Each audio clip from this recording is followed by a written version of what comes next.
Hey, we've been telling you at this show for quite a while that you should take vitamin D, vitamin D3, get your zinc. There's lots of things you can do to get ready for COVID because you're going to get COVID. Everybody gets COVID. There's no stopping it. So you can wear masks for the rest of your life. And even if you do, you're still going to get COVID. And now we're finding out, I've been telling you about take vitamin D, but they wouldn't tell you this. We've known since the beginning of COVID that the people who had the worst outcomes were the people who were vitamin D deficient. We've known this since it started. And now finally they did a study, I think in Italy, because they're never going to do it in the United States because Big Pharma doesn't want you to do these studies because they can't make money off of vitamin D. It's very cheap. So here's what they found out with this study.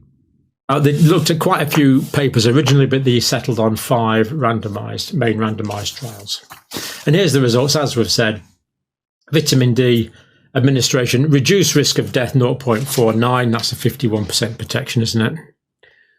So vitamin D administration results in a decreased risk of death by 51%. Jeez, God. Gets better.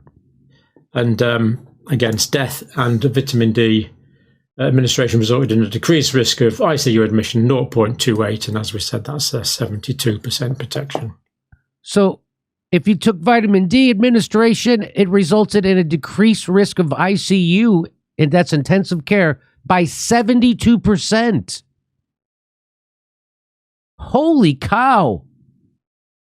72% reduction in intensive care admissions. Isn't that amazing?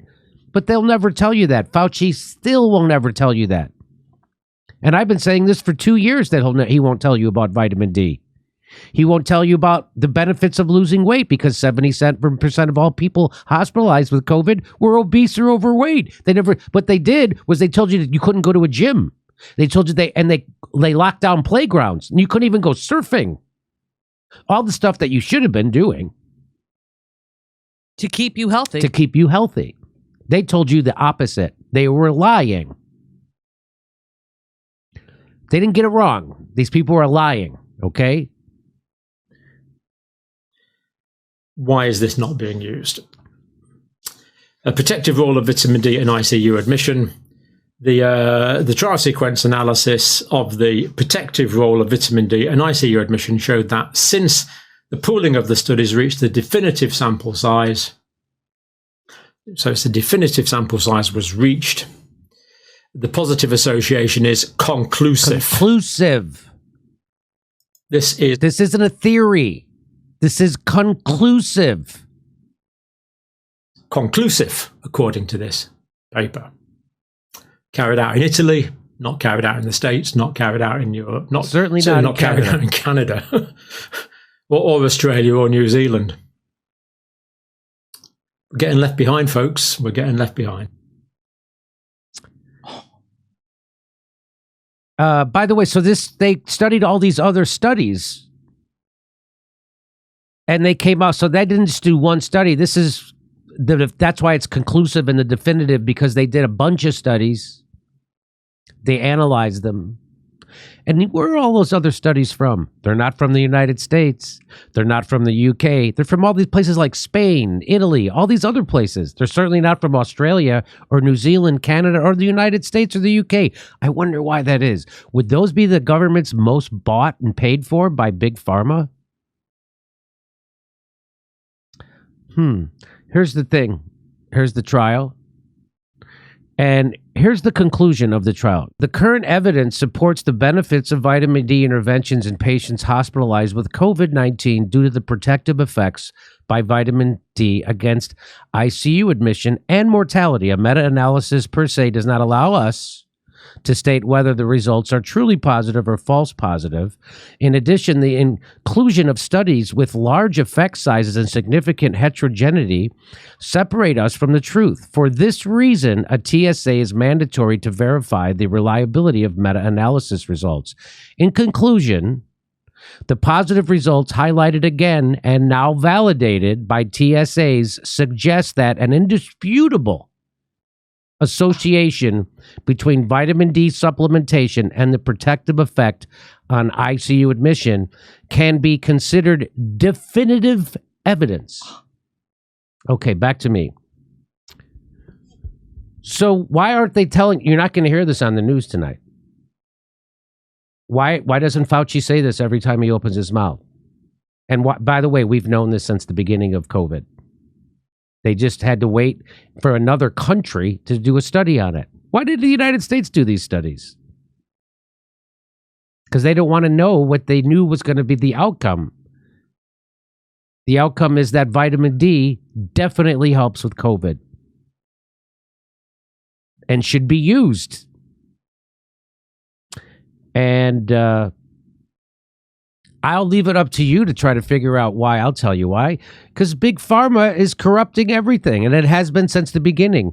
And now we find out that because of all the bullshit that they've done during COVID, people are now way more vaccine hesitant than they were before.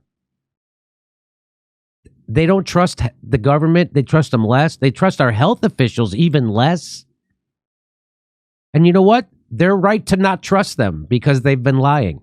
The head of the CDC, the head of the NIH, Fauci, the FDA, they're all lying at every turn. What else would you expect from a completely corrupted government? What else would you expect? Let's see if there's any. That's it. So that's it. Vitamin D. Vitamin D, huh? Vitamin D. No, what you need is a vaccine, and then another vaccine, and then a booster, and then another booster 2 months later, and then another booster. That's how you stay healthy, not by exercising and taking vitamin D. The way you stay healthy is to take a product from Big Pharma that has no long-term studies and then put it in you repeatedly over and over and over. Or you could take vitamin D and exercise. A lot of people go with the vaccines. Just keep getting them. Are you ever going to stop? So now, because the protection wanes very quickly, they're telling you to get your booster 2 months after your last shot. So you're going to do that every 2 months. So that would be 6 shots a year. You're going to do that? Because that's what they're saying. I don't know. I'll go with the vitamin D. I'll go with the zinc. I guess we have to wait for studies on zinc. They've done studies on ivermectin. You should go read them. I can't tell you what they say.